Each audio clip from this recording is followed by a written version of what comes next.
Hi, Antique Lenses. YouTube's playing up. This is attempt number 7. um, I was about to make a video response to your original videos, but you beat me to it. You've got in there first.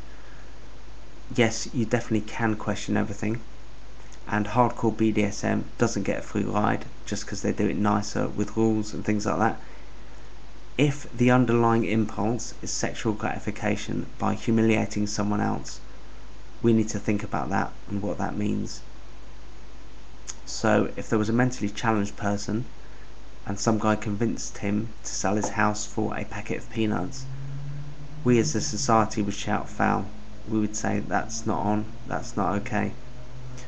But if someone has a fetish, a kink, whatever you want to call it, a sexual impulse that causes them to act against their self-interest, then nobody wants to say anything. So what's up with that, you know? A proper sadistic impulse, and I'm not talking about spanking and games, a proper sadistic impulse is a psychological disorder. Look it up, it's in the textbooks, so is masochism. When a person's sexual impulse leads them to do something that harms them or allows someone else to harm them, that's not normal, that's not okay. And Armin Muse, the German guy, makes this point very well. It's a sexual impulse taken to an extreme. He killed and ate a guy, and the guy wanted to be killed and eaten. It was all consensual, but that does not make it okay. There was a case in the UK in the 80s where a bunch of guys, totally consensual, they got together, they did some extreme bondage, if you want to call it that, and they made a video and someone saw it and it went to court, and the judge said, no, you can't do this.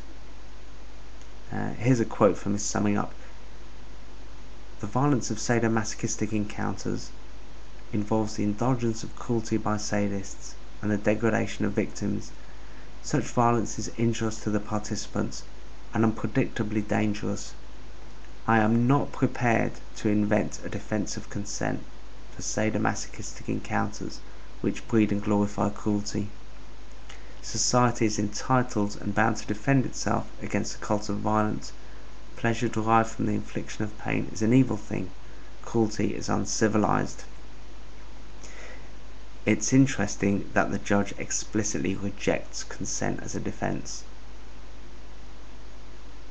He's also making an argument for the public good, which is also interesting because that goes against individual liberties, which is our kind of dominant Western philosophy.